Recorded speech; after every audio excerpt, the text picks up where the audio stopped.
5 de la tarde, 24 grados 9 décimas, la temperatura y la sensación térmica. Tenemos en línea a César Litvin, que es CEO de Lisicki, Litvin y Asociados, tributarista. Hola César, Nico Yacoy, buenas tardes. Muchas gracias por atenderme. Un gusto saludarte. Igualmente, igualmente. César, acá con ganas de charlar un poquito, en abstracto incluso, de los impuestos, porque andan ahí dando vueltas a algunas afirmaciones de uno de los candidatos presidenciales, ¿no? Que está mirando los bienes personales y un poco contándonos que probablemente alguna de las claves para luchar por el contra el déficit pasen por ahí. ¿Nos puedes contar un poquito sobre este impuesto? ¿Qué cosa es? Si es justo, si te parece injusto. Sí, la verdad es que este impuesto nació en el año 90, con lo cual ya es mayor de edad. Sí. Nació con un pecado original, que es que solo capta los activos, los bienes, sin considerar deudas. De esta forma, si comparamos dos sujetos, uno que está endeudado y el otro que no tiene ninguna deuda, van a pagar el mismo impuesto a pesar de tener diferente capacidad económica. Y es un impuesto que se denominó con un seudónimo impuesto a la riqueza, porque empezaban a pagarlos aquellos que tenían bienes por más de 100.000 pesos dólares en ese momento. Sí. ¿Qué vara era eso en ese momento? Ayúdame, César, a reconstruirla un poco. ¿Qué vara significaban los 100.000 pesos dólares en ese momento? ¿Era alta? 100.000 dólares, ponelo en dólares. Era alta, ok. Sí, claro. Bueno, hoy se empieza a pagar a partir de los que superan los 30.000 dólares aproximadamente. Lo que quiero decir de este impuesto es que cuando se creó la ley de sinceramiento fiscal, hubo una promesa de ir reduciendo la incidencia de este impuesto, porque en el mundo son muy pocos los países que lo tienen por sus efectos nocivos, y es así como la expresión más alta durante el gobierno anterior era el 1,25%, y empezó a ser reducido hasta llegar al 2018 a su mínima expresión, de acuerdo a lo que es un impuesto patrimonial, que es el 0,25%. Para este año 2019 se aumentó a el 0,75%, un aumento importante, es un impuesto que muchos países lo dejaron de tener porque desmotiva el ahorro, genera una pérdida de recaudación, una fuga de capitales financieros, una salida también de contribuyentes. Muchos no quieren tener un impuesto patrimonial porque este impuesto se paga tengo o no ganancia, con lo cual si no se tiene ganancia se está mordiendo una parte de los bienes para pagar el impuesto. Y algo muy importante que quizás el candidato no lo tuvo en cuenta es que tiene muy escasa recaudación. Para dar una idea de la torta total de ingresos tributarios de impuestos nacionales, representa medio punto. Mirá vos, porque él cuando hizo este comentario lo hizo pegadito a tachar nuestro déficit fiscal de 7 puntos y ponerse como meta los 3 puntos de superávit de Uruguay, con lo cual, ¿dónde consigue 10 puntos? Por más que duplique, triplique este impuesto, no va a mover el amperímetro de la recaudación.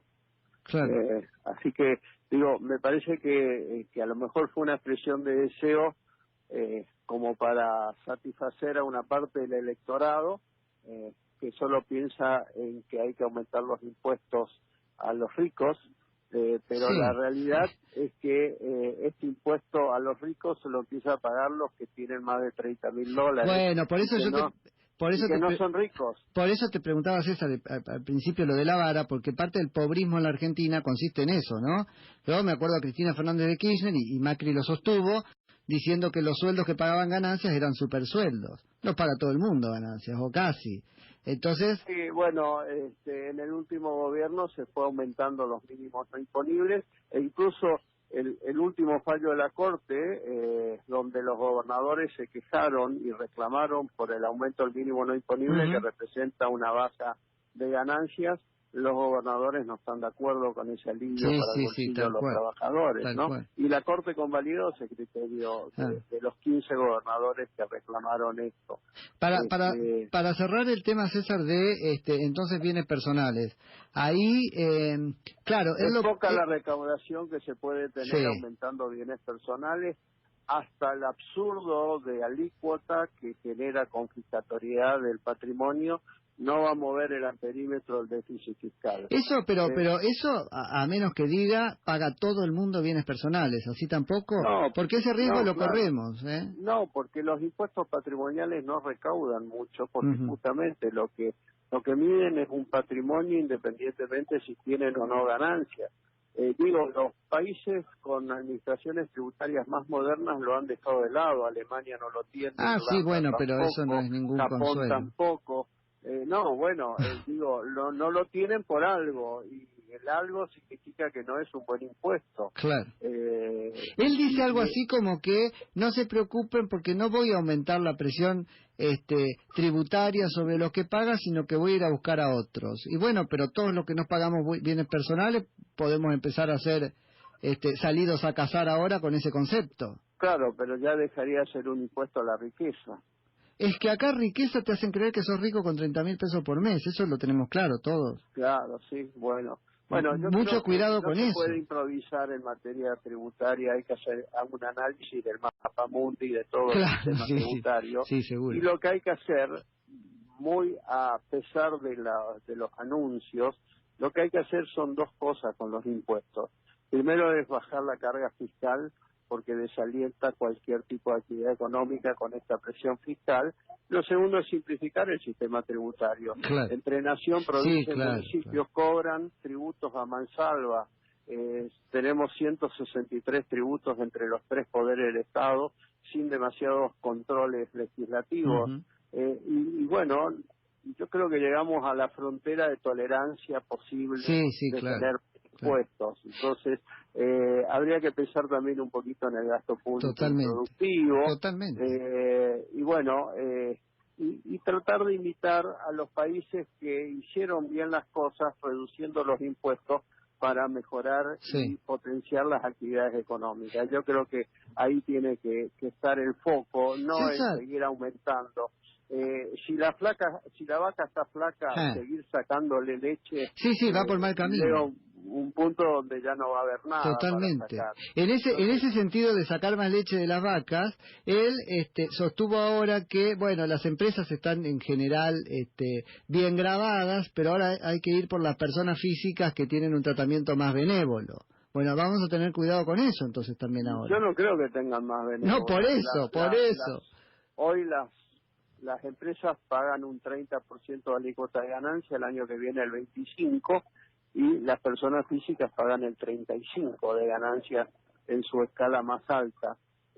Así que no considero que las personas humanas estén en situación benévola. Yo creo que todo este sistema tributario, insisto, con impuestos nacionales, provinciales y municipales, no tiene nada de benévolo para nadie. No. Y hay que empezar a interpretarlo así. Sé que tenés esa es una definición. Sé que tenés poco tiempo, César, por eso te pido. Para nadie. Para nadie.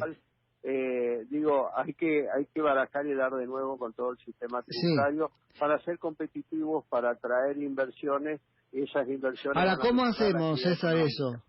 ¿Cómo hacemos? Porque la verdad que la única... Bajando los impuestos. No, bueno, claro, ¿cómo hacemos que nos lo bajen? Ese es el punto. Porque ellos no quieren, y la justicia, que debería ser un aliado, ya vimos las cosas que interpreta y que valida. Con lo cual estamos solari en ese tema. Yo creo que hay que insistir y hay que esclarecer a los políticos, a los jueces, que la mejor manera de crecer es con impuestos adecuados, razonables. Los capitales son mimosos, se van a donde mejor. Claro. Los capitales y nosotros como ciudadanos, llega un punto donde estamos tan llenos de incongruencias. Uno podría pensar, juez que no paga ganancias, a esta altura, demandado como es eso por la sociedad y sostenido tan arbitrariamente por ellos, no debería juzgar temas vinculados con impuestos y mucho menos con ganancias puntualmente. Sí, hay muchas cosas para mejorar y la verdad y sin embargo se nos cagan de risa. Bueno, es que es así. Sí, hay muchas cosas para mejorar y en el sistema tributario, bueno, yo creo que hay que barajar y dar de nuevo. Sí. César, sé que tenés muy poquito tiempo y te pido 2 palabritas porque nos va a ser muy útil respecto al fallo de la Corte que mencionabas antes y esta tesis de la mayoría. No, desde lo jurídico no entiendo el fallo de la Corte. Ajá. Porque, a ver, hay 15 provincias que se niegan a recibir menos dinero de su coparticipación por el alivio fiscal para la gente. Esto tiene que ver con 2 medidas del gobierno, 2 decretos que, por un lado, subían el mínimo no imponible para que los trabajadores paguen menos impuestos y por el otro lado bajaban el IVA, eliminaban el IVA de 14 productos de la canasta familiar. Así es. O sea que la medida era con un objetivo de alivio del bolsillo de la gente. Por supuesto que ese alivio representa un sacrificio de ingresos, que no es fácil calcularlo, lo quiero decir, y que en otras ocasiones, cuando ha habido situaciones parecidas, ninguna provincia se quejó de esta situación. Entonces, me parece que el reclamo tiene algún tipo de condimento político. Sí, además esto de me meto, no resuelvo el fondo, voy por la cautelar, pateo lo otro, es muy raro. Y lo que dice la Corte a mí me resulta difícil de entenderlo, lo que dice la mayoría, porque la mayoría justa, tiene mayoría justa tuvo. Esa mayoría lo que dice es que ante esta rebaja de impuestos, que sea la nación la única que se haga cargo de esa menor recaudación. Claro, con lo cual habría... no está previsto ninguna ley de coparticipaciones. Estamos a un minuto del derecho adquirido a la torta, pues yo pensaba la coparticipación es algo que tiene que ver con la proporcionalidad de las porciones, no con el tamaño de la torta, ¿no? Claro, sí. Además, no es la nación la que se tiene que hacer cargo exclusivamente, sino que se tienen que hacer cargo todos. Y yo creo que el fallo tenía que dar lugar a 2 escenarios, no a un tercero.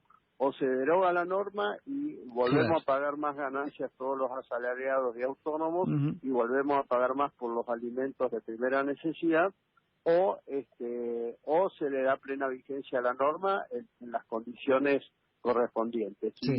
La salida de la Corte ha sido diferente, sigue vigente la norma, pero lo que generamos es una situación donde la fiesta la paga solamente la nación. Totalmente.